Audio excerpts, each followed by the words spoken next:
मुंबई पालिकेचे आयुक्त भूषण गगराणी हे पोहोचलेले आहेत मतदानाचा आढावा घेण्यासाठी। आणि ही दृश्य आपण बघताय जिकडे महापालिका आयुक्त हे मतदानाचा आढावा घेत आहेत, वरिष्ठ अधिकारी त्यांच्यासोबत आहेत। मुंबईतल्या मतदानाचा आढावा संदर्भात महापालिका आयुक्त भूषण गगराणी हे आता वरिष्ठ अधिकाऱ्यांसोबत मतदानाचा आढावा घेत आहेत। अजूनही जवळपास 2-2.25 तास ही मतदानाची वेळ बाकी आहे। 5:30 पर्यंतची वेळ आणि त्या पार्श्वभूमीवर मुंबई महापालिका आयुक्त पोहोचलेत आढावा घेण्यासाठी। भूषण गगराणी हे आढावा घेत आहेत, मतदानाचा सविस्तरपणे माहिती घेत आहेत।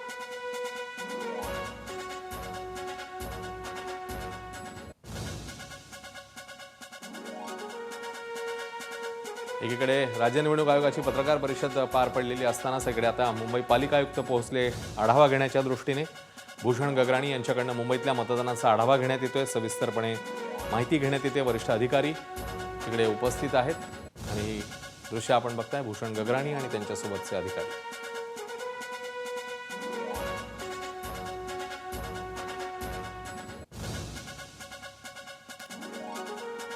मुंबईसह राज्यात 29 ठिकाणी 29 महापालिकांमध्ये हे मतदान सध्या पार पडते आणि मुंबईतल्या मतदानाचा आढावा घेण्याच्या दृष्टीने भूषण गगराणी हे पोहोचलेले आहेत।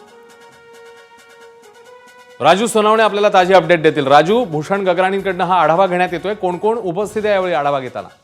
अश्विन, आपण पाहतोय का मुंबई महापालिका निवडणुकीसाठी मतदान सुरू आहे, मात्र अनेक तक्रारी आलेल्या आहेत की बोटावरची शाई निघणं असेल, बोगस मतदान असेल किंवा मशीनचा प्रॉब्लेम असेल, अशा अनेक तक्रारी आलेल्या आहेत। आणि त्यानंतर आपण पाहतोय की अनेक नेत्यांनी पत्रकार परिषद घेऊन थेट आरोप करायला सुरुवात केलेली आहे। आणि अशातच मुंबई महानगरपालिका आयुक्त भूषण गगराणी यांनी तात्काळ बीएमसी मध्ये जे काही कंट्रोल रूम आहे निवडणुकाचं त्या ठिकाणी पोहोचलेले आहेत। सोबत अतिरिक्त आयुक्त अश्विनी जोशी सुद्धा आहेत आणि संपूर्णपणे मुंबईमध्ये किती ठिकाणी मतदान झालेलं आहे, कमी मतदान झालेलं असेल त्याचं नेमकं कारण काय आहे, या ठिकाणचा टक्का का घसरलेला आहे ते सुद्धा व्हेरिफिकेशन करायला सुरुवात केलेली आहे।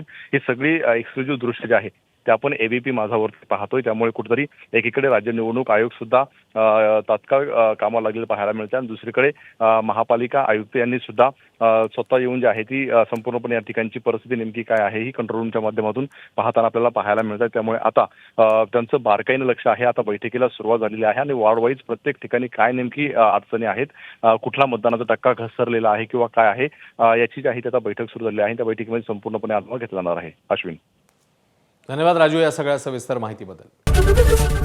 एबीपी माझा, उघडा डोळे बघा नीट।